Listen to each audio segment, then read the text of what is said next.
Welcome back to Virtual Realms. I'm kind of bringing you in midstream this time. Sorry about that.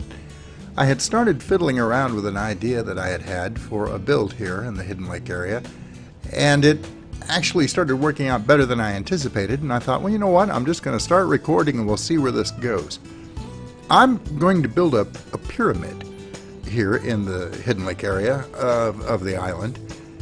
It's something that I haven't built before, but I had a particular type of structure in mind for this, for a very particular need, and a pyramid seemed the best shape. It's not a traditional four-sided pyramid like an Egyptian pyramid. This is going to be a 12-sided pyramid after a fashion.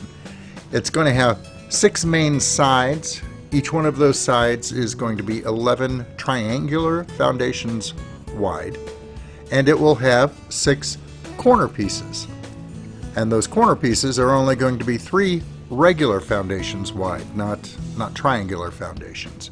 And I'm going to do most of the build in Adobe because I have some ideas about what kind of texture and look that I want the building to have when we're done. It's worked out to be the right size, just kind of haphazardly, so we're going to go for it. Now, I have gone just about as high up on this as I can with a simple ring of foundations. I'm going to have to go in the center here, but I wanted to point something out. You notice how when I hit Q trying to lay these upside down triangles in, it wasn't working very well. It was flipping back and forth. But if I come at it from the side like this, they tend to pop right in. Let's go over here and we'll take another look at that. Oh, there's my Lymantria. Hi guys. I need to fix your route. Anyway, as we're going up the wall, it's just on the triangular sides, we're just simply going up with sloped triangular pieces, and when we have to put them in upside down, just come over to the side like this, and they'll pop right into place. If you hit Q, all they do is flap back and forth like a hinge. It doesn't get you anywhere. We're going to go a little further, and then I'm gonna fill in all the foundations in the center.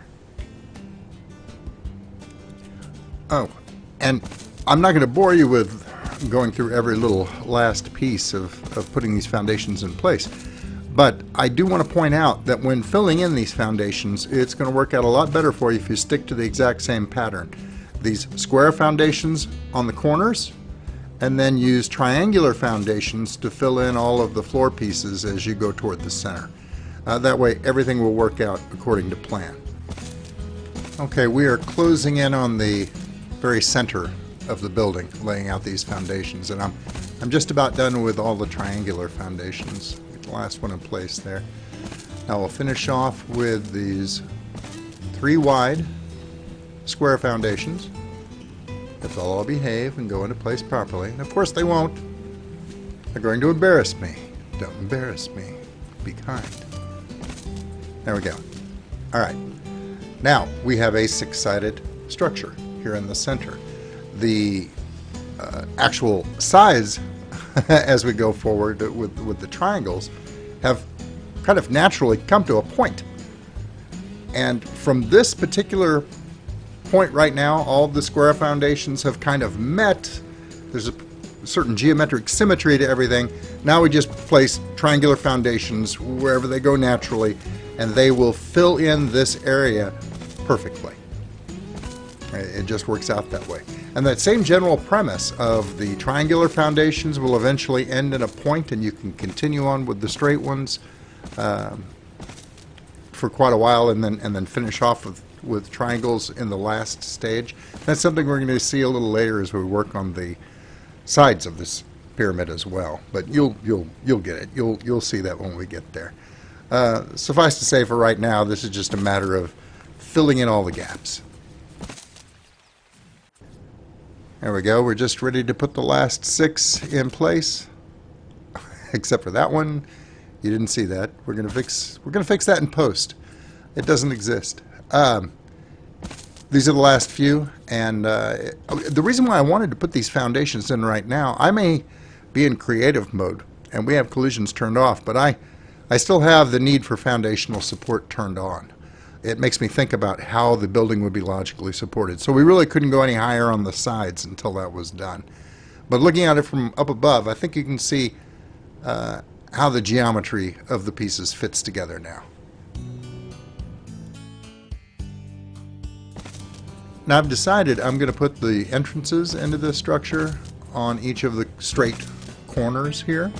And instead of using pillars, at least for right now, I'm going to use these foundations just to give it a massive ancient ruin sort of feel. I'll probably change them out for pillars later.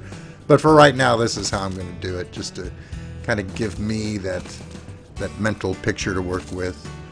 I'm going to go with a double set of stairs, and I'll probably put just some roofs down through the center to give it a little bit of differentiation, different texture. And I think it'll look pretty good, but I'm going to have to cap these pillars a little bit differently if I'm going to use roofs. So they're going to need some additional support. Okay, here we go. I've laid in all the sloped roofs that I'm going to need at the top of each one of these pillars, and I went ahead and capped off the very top there. That's going to be the second floor. I might later add more, but for right now we're just going to have the main floor down below and this top floor up above. I think it's going to work out the way I want it to. All that's left here is laying in a few more sloped walls here at the very bottom to frame in the doorways, and then I can go ahead and slap the rest of the stairs and roofs in place, and we'll see how it looks.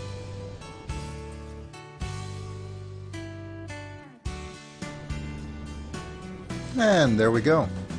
I still need to do a little bit more work, but I think we're just about ready to start on the very tippy top. I'm going to take a moment and center an industrial forge in the heart of this building, and then we'll start work on the greenhouse that's going to cap it off at the top. Oops, I was slightly off on the height of that industrial forge. It just slightly poked up through the floor, but that's okay. I kind of wanted to put that statue in the center up here anyway, so that just motivated me to make a little half-wall raised platform right in the center. Oh, these sloped glass walls sometimes like to pop down below. Let me grab this guy. Alright, all the way back out. I've always liked this crystal-topped statue from the server donation system mod, I believe. It's kind of classy, and it plays music if you want it to. And I've never had a chance to incorporate it into a build before. I think it's perfect for this location. Now let's just go ahead and we're going to cap the top off here.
And we're almost there.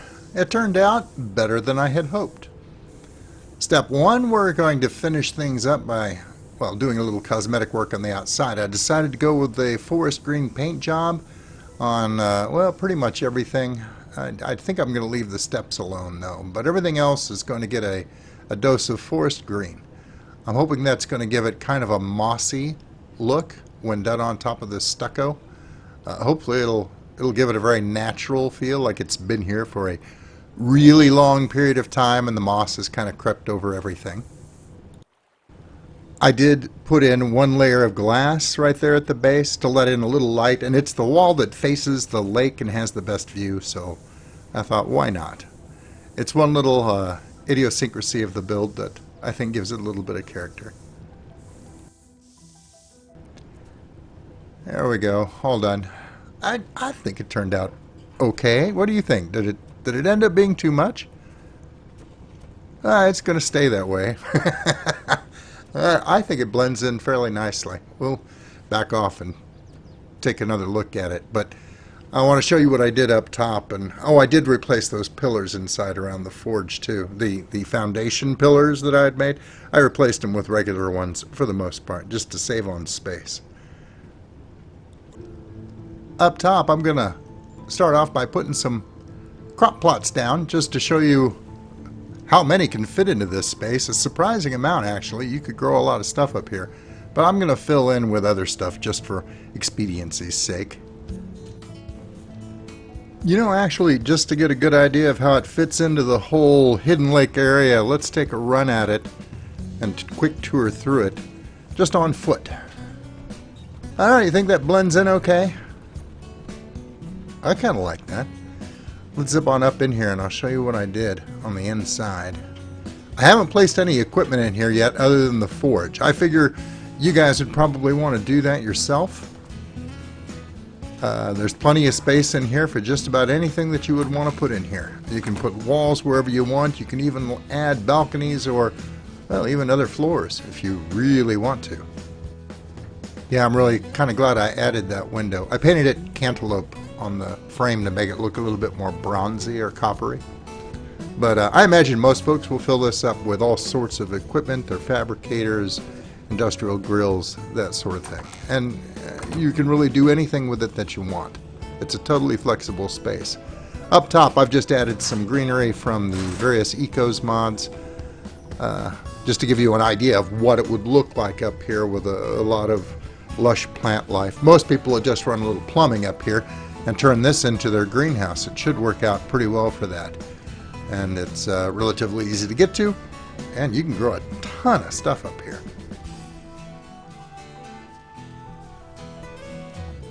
Hopefully this turned out to be a viable answer to, oh my god, where are we going to put that huge industrial forge?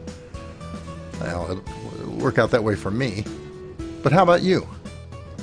As always, let me know what you think in the comments below. I'm always anxious to get your input on builds like this.